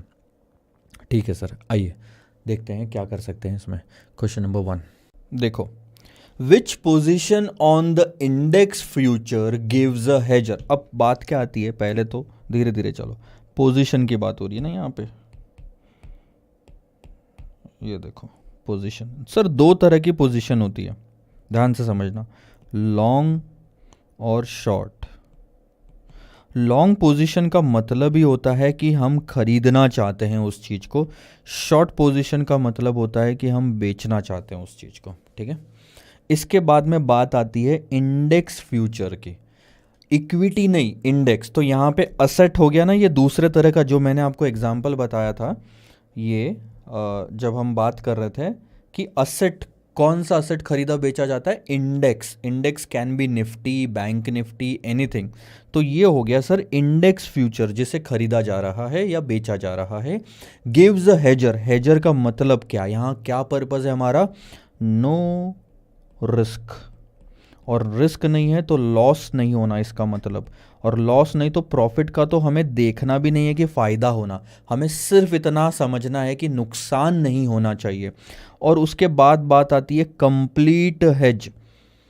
कंप्लीट हेज का मतलब ज़ीरो रिस्क, ठीक है। और यहाँ बात होगी बीटा की, क्योंकि beta is a measure of risk, ठीक है। और अगर बीटा कुछ भी है किसी चीज का तो वो हमें जीरो पे लाना है। इसका मतलब जो भी बीटा है, हमारा पर्पस है कि वो जीरो पे आ जाना चाहिए, इसीलिए उसे कंप्लीट हेज कहते हैं।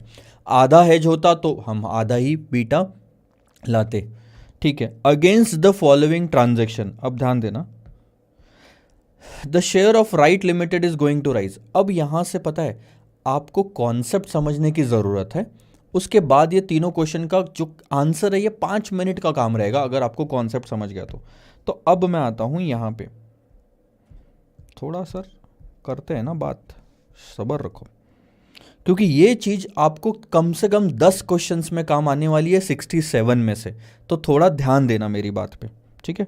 सबसे पहला एग्जाम्पल, थोड़ा धीरे धीरे लेंगे।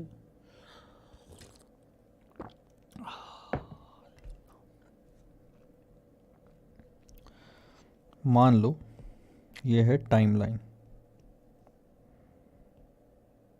3 महीने की टाइमलाइन होगी मेरे पास में। यहाँ पे स्पॉट मार्केट में आप ले लो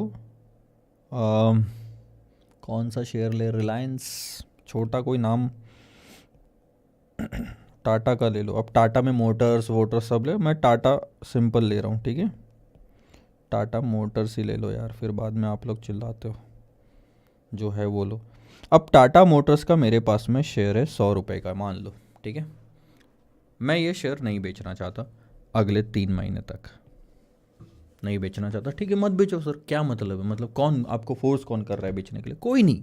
लेकिन मुझे डर है कि ये शेयर गिर जाएगा प्राइस में, और मेरे पास ऐसे 1 लाख शेयर है, ये तो एक शेयर की प्राइस लिखा है, 1 लाख शेयर है मान लो, अगर होते तो, प्रैक्टिकली नहीं है, अगर होते, और आपको डर है कि यार मेरे तो शेयर की कीमत यहाँ पे 70 हो जाएगी, अगर मैंने कुछ नहीं किया तो मुझे 30 रुपये का नुकसान हो जाएगा 3 महीने में, दिख रहा है क्लियर क्लियर, ठीक है।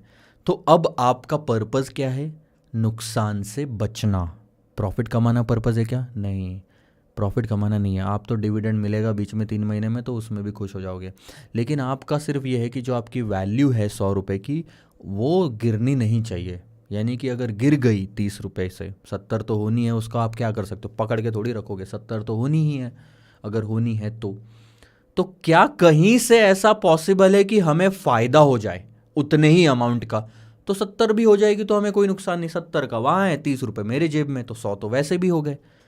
पैसे से मतलब है ना, 100 का 100 होना चाहिए, वहाँ 70 तो होना अगर कंफर्म है, यानी 30 का लॉस कंफर्म है, तो कहीं और से इसी चीज़ की वजह से 30 का फ़ायदा हो जाए तो बहुत अच्छी बात होगी, ध्यान देना। और अब आपको मदद लेनी पड़ेगी फ्यूचर्स मार्केट की। फ्यूचर्स में टाटा मोटर्स का आप खरीदिए फ्यूचर्स। अब बात आती है कि खरीदना कि बेचना, खरीदना या बेचना।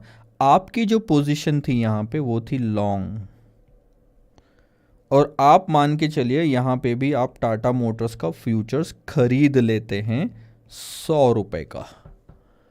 अब एक्चुअल में देखा जाए तो 100 का इन्वेस्टमेंट तो करना नहीं पड़ेगा, इसका जो भी 20% होगा या ज़्यादा ज़्यादा बस उतना ही इन्वेस्टमेंट करना पड़ेगा आपको। ठीक है, दोनों जगह पे स्पॉट मार्केट और फ्यूचर्स में असेट कौन सा है? टाटा मोटर्स। ठीक है, दोनों के बीच में रिलेशन 1-on-1 है। ठीक है, अब अगर टाटा मोटर्स 10% से गिर गया तो दोनों जगह गिरेगा, क्योंकि असेट तो सेम है ना सर, ऑलमोस्ट इम्पैक्ट सेम ही पड़ेगा। तो ये भी 70 हो जाएगा, तो यहाँ भी आपको नुकसान हो गया। क्यों?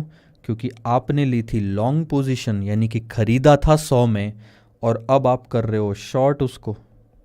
अपोजिट ही जाओगे ना, पोजीशन को क्लोज करने के लिए जो लिया था वो बेचोगे। अभी इसमें फ़ायदा निकालना है तो खरीदा है तो बेचो तो सही पहले, तब तो फ़ायदा निकलेगा। तो शॉर्ट करोगे तब। इसको भी कर लो, इसको शॉर्ट करो या मत करो फिर भी आपका, तो ऐसे से तो आपका सर नुकसान बढ़ गया। कहाँ हेजिंग हुई? नुकसान तो बढ़ गया। हेजिंग तो तब कहते हैं ना कि नुकसान कम या ज़ीरो हो जाता तो। ठीक है, एक गलती कर दी आपने। आपको इतना समझना चाहिए कि जब ऑलरेडी लॉन्ग पोजीशन में टाटा मोटर्स में ले चुका हूं तो वापस लॉन्ग क्यों ले रहा हूं? नुकसान हुआ तो डबल हो जाएगा, प्रॉफिट हुआ तो डबल हो जाएगा। मेरा पर्पस प्रॉफिट का है ही नहीं, नुकसान से बचने का है। और मैंने आपको स्टार्टिंग में बोला कि कहीं से अगर 30 का नुकसान हो रहा है तो उतना ही कहीं से फायदा हो जाए। यानी कि जो इंपैक्ट, अगर बुरा इंपैक्ट यहां पड़ा तो अच्छा इंपैक्ट यहां पड़ना चाहिए, अच्छा इंपैक्ट यहां पड़ा तो बुरा इंपैक्ट यहां पड़ना चाहिए। अपोजिट पड़ना चाहिए ना इंपैक्ट, तो पोजीशन भी तो अपोजिट ले लो मालिक। आपको सिर्फ और सिर्फ इतना करना है कि पोजीशन बदल दो। अगर आपकी लॉन्ग पोजीशन है टाटा मोटर में स्पॉट मार्केट में, तो फ्यूचर्स में शॉर्ट पोजीशन ले लो। कहानी सिंपल। 100 रुपये में बेचा, मार्केट तो गिरना है तो गिरेगा। 100 रुपये में बेचा, 70 में खरीदा, 30 का फायदा। सही बोल रहा हूं? 30 का फायदा, नुकसान और फायदा 0। ये हो गई पहली सिचुएशन। अब आता हूं सर मैं। अब आपको एक चीज़ तो इससे समझ में आ गई कि अपोजिट लेना ज़रूरी है, अपोजिट पोजीशन लेना ज़रूरी है। ठीक है, अब देखो मैं आपको कैसे टेस्ट करता हूँ।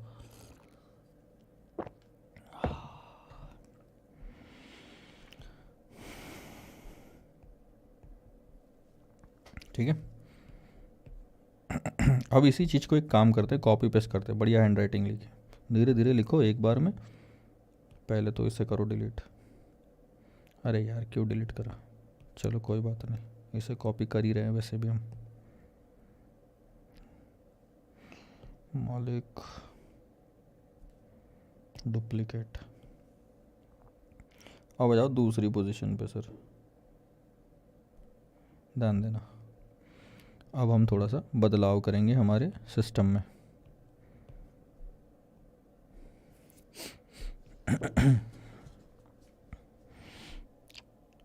आपने ना टाटा मोटर्स का शेयर नहीं खरीदा।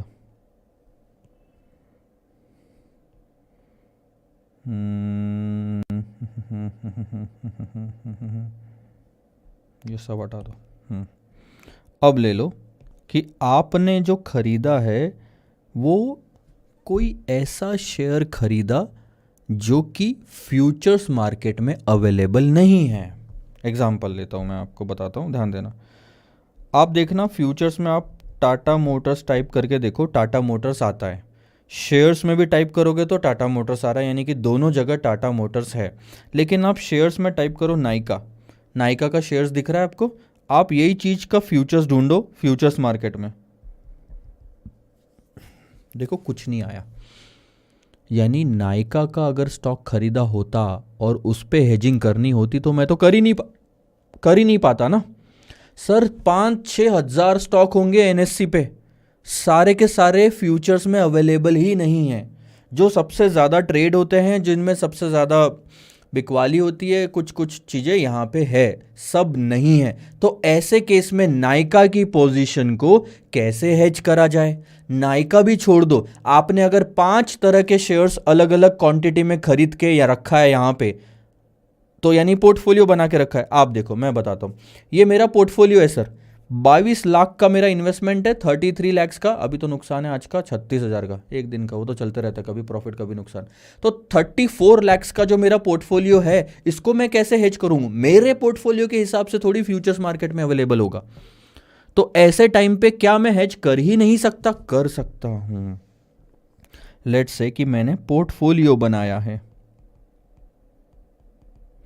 तो अब इस पोर्टफोलियो 100 रुपए के पोर्टफोलियो को मैं हेज कैसे करूं? वो चीज मार्केट में फ्यूचर्स में अवेलेबल नहीं है। ऐसे टाइम पे काम आता है आपका इंडेक्स फ्यूचर। आप किसी भी शेयर्स को, किसी भी पोजीशन को इंडेक्स से कंपेयर कर सकते हैं और इंडेक्स से हेजिंग हो सकती है। इसके बीच में आएगा इन दोनों के बीच का रिलेशन, जिसे कहा जाता है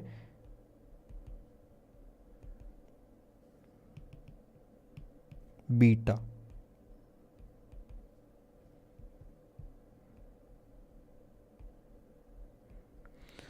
इन दोनों के बीच के रिलेशन को कहा जाता है बीटा। सो पोर्टफोलियो का बीटा निकालो, वो इसके हिसाब से चलता है मार्केट। ये इंडेक्स यानी क्या है? मार्केट। तो बीटा काम आएगा आपको। यहां पे भी देखा जाए तो बीटा काम आया था, लेकिन टाटा मोटर्स का बीटा टाटा मोटर्स के साथ 1 ही होता है, इसलिए लिया ही नहीं, कोई फर्क ही नहीं पड़ा हमें।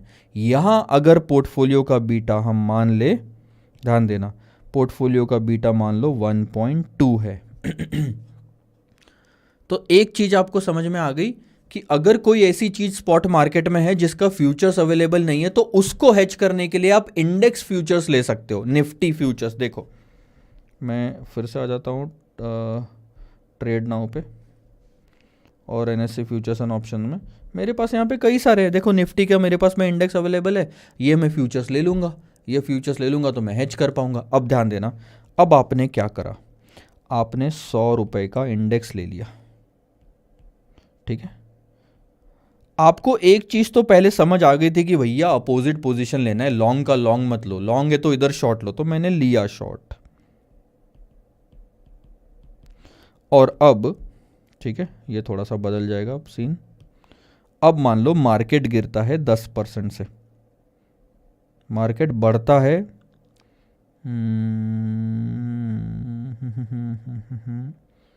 मार्केट को आप एक काम करो, गिरा दो 10% से, ठीक है। अगर मार्केट 10% से गिरा तो इंडेक्स फ्यूचर की 3 महीने बाद की वैल्यू क्या होगी सर? 90 रुपये। और ये 90 पे आप क्या करोगे?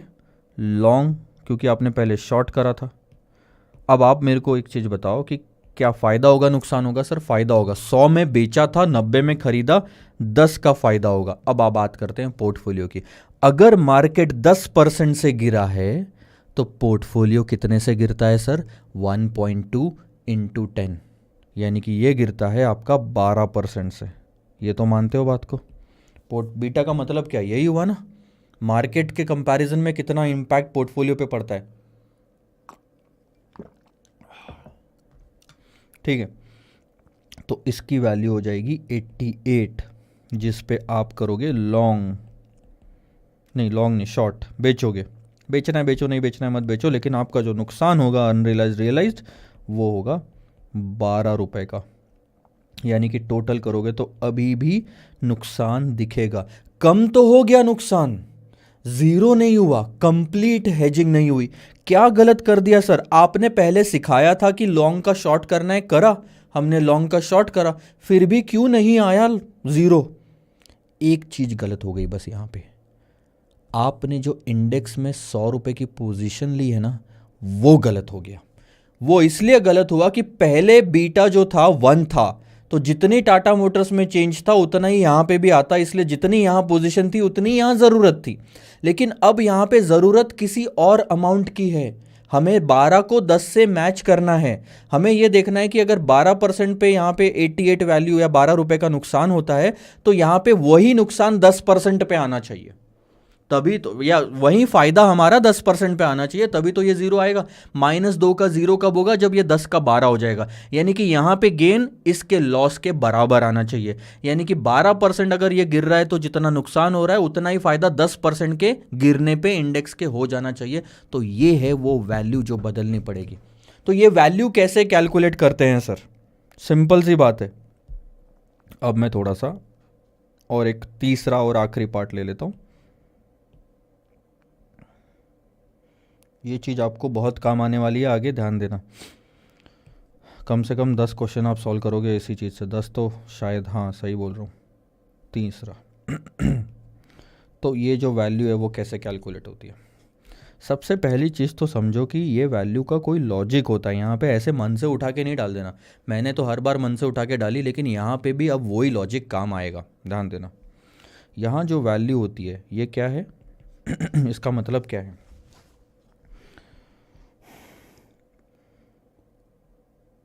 Position required in index futures for hedging. अब आपकी कंप्लीट हेज करना हो, जितना भी हेज करना हो, सब पॉसिबल है। Is nothing but spot position, spot market में जो आपकी पोजीशन है, multiplied by risk to be reduced. अब रिस्क टू बी रिड्यूस्ड को आप इस तरह से लिख सकते हो, old beta minus new beta. Risk to be reduced, risk मतलब बीटा। तो पहले कितना रिस्क था? Old risk minus new risk. अब आपका अगर पहले रिस्क 1.2 था, आपको उसे 0 पे लाना है, तो कितने से मल्टीप्लाई करोगे? 1.2 माइनस 0, 1.2। तो सर सीधा सीधा बीटा लिख दो। नहीं, सीधा सीधा बीटा मत लिखना कि पूरे बीटा से मल्टीप्लाई कर दो। जब जब आप पूरा बीटा लोगे तब तब मतलब ये होता है कि आपको कंप्लीट हेजिंग करनी है। बहुत सारी जगह यहाँ पे ऐसी आएगी जहाँ पे आपको लिखा जाएगा कि भाई मुझे कंप्लीट हेजिंग नहीं चाहिए, मुझे सिर्फ 50% तक हेजिंग चाहिए, आधी हेजिंग कर दो तो भी चलेगा। तो ऐसे टाइम पे आपका पूरा बीटा लेके आंसर गलत आ जाएगा। एक कॉन्सेप्ट समझो, जितना रिस्क कम करना है उतने रिस्क से मल्टीप्लाई करो अपनी स्पॉट मार्केट की पोजीशन को। सिंपल। अब आपकी स्पॉट में पोजीशन कितनी है सर? 100 रुपए की, और आपको पूरा रिस्क माइनस करना है, 0 पे लाना है। तो 1.2 माइनस 0 कितना होता है? 1.2। तो आपकी इंडेक्स फ्यूचर में पोजीशन कितनी होनी चाहिए? 120 रुपए की। ये 120 रुपए यहां पे लो, लिया। अब ध्यान देना क्या होता है। 120 रुपए, और कुछ नहीं बदलना आपको। 120 रुपए अगर 10% गिरा तो कितना हो जाएगा? 108 रुपए। तो ध्यान देना, 120 में बेचा, 108 में खरीदा, 12 रुपए का प्रॉफिट, 0 नुकसान। आया क्या समझ में?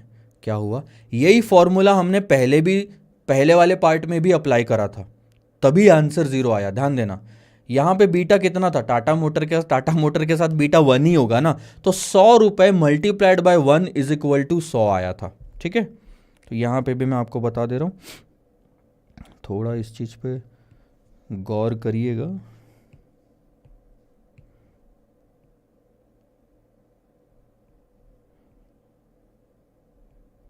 ये ऐसे आया था 120, पहले भी ऐसे ही आया था सर, ठीक है ना।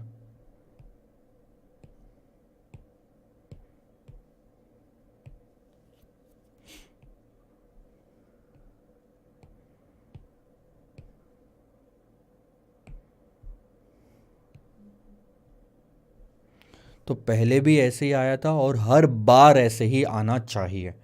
सिंपल है, पोर्टफोलियो की जो वैल्यू है उसका जो बीटा है मल्टीप्लाई करो। बीटा नहीं, रिस्क जितना रिड्यूस करना है, कंप्लीट हेजिंग में पूरा बीटा से मल्टीप्लाई करोगे। कंप्लीट हेजिंग में दिस इज ओनली एप्लीकेबल, ये जो मैंने ऐसे मार्किंग करी है only applicable when you have to do the complete hedging.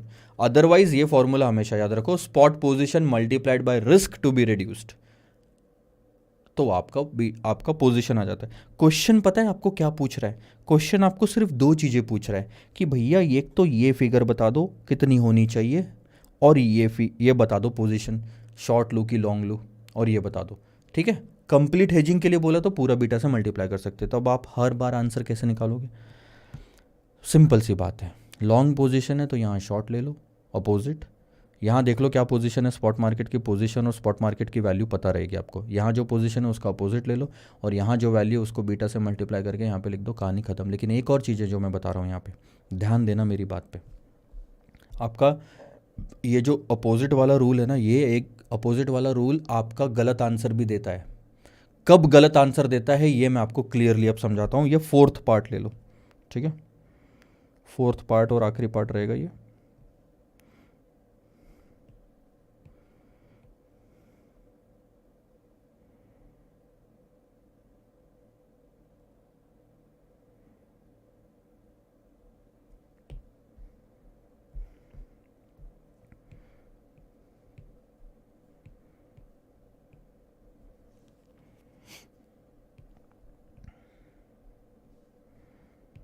मान लो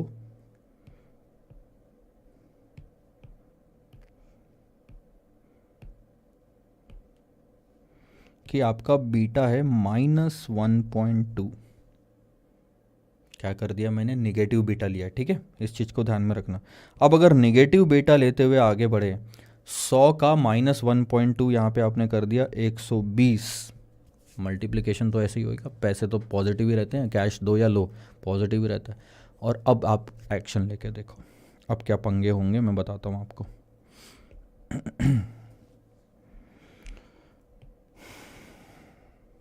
अब आप एक काम करो, 10% से मार्केट बढ़ा दो, 10% से मार्केट बढ़ा दो तो क्या होगा, 120 का वो हो जाएगा 132, 120 में बेचा, 132 में खरीदा, 12 का नुकसान, ठीक है। और क्योंकि बीटा निगेटिव है तो मार्केट में जो चेंज आया उसके अपोजिट चेंज आएगा पोर्टफोलियो में, यानी कि वो 12% से गिर जाएगा, बढ़ेगा नहीं। निगेटिव है तो दूसरे मार्केट में दूसरी तरफ डायरेक्शन आएगी, तो 12% से गिर जाएगा, 12 से गिरा तो 88 ही होगा, 88 पे भी 12 का नुकसान, आप देख लो यहाँ पे 24 रुपए का नुकसान हो रहा है। देखा, आपने तो सर जो बोला था वही किया, अपोजिट पोजीशन लेना है, 100 को एक 1.2 से मल्टीप्लाई करना है, 120, सर दोनों चीज़ें की हमने। इतना काफ़ी नहीं है, 3 चीज़ है जो आपको ध्यान में रखनी पड़ेगी। एक तो ये 100 को इससे मल्टीप्लाई करने वाली कहानी तो ठीक है, लेकिन ये प्लस है कि माइनस है ये देखना पड़ेगा। अब मैं एक और चीज़ बता रहा हूँ आपको, ध्यान देना, जब भी बीटा निगेटिव रहे तब अपोजिट लेने से नहीं, सेम पोजीशन लेने से आपको फायदा मिलेगा, यानी कंप्लीट हेजिंग होगी सर, सेम पोजीशन लेने से। ये मैं अब आपको आखिरी में करके दिखा देता हूं, ध्यान देना। इसमें सिर्फ आप एक काम करते, शॉर्ट की जगह पे लॉन्ग कर दो। क्यों लॉन्ग किया सर? क्योंकि मुझे सेम पोजीशन जो पोर्टफोलियो में थी, स्पॉट में थी, वही पोजीशन यहां लेनी थी। क्यों ली? क्योंकि बीटा निगेटिव है, ये रूल बना लिया, ठीक है। तो ये आपने शॉर्ट करा, तो ये आपका 12 का फायदा आ जाएगा।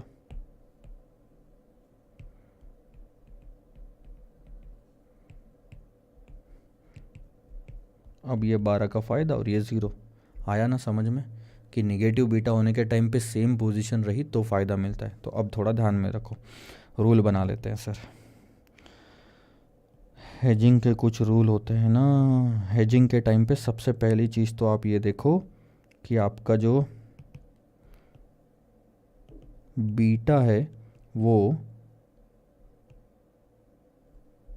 पॉजिटिव है कि निगेटिव है, ठीक है। अगर पॉजिटिव बीटा है तो take opposite position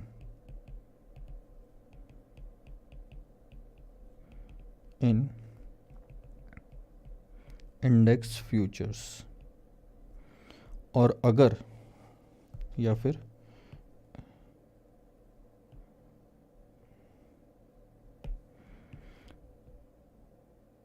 negative beta है तो टेक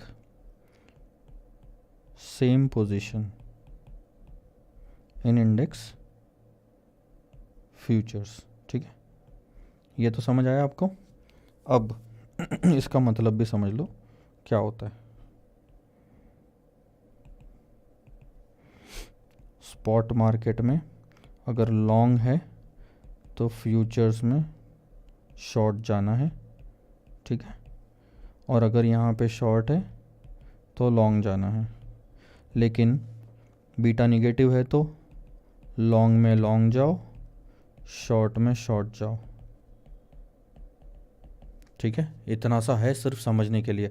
और बात आई पोजीशन की।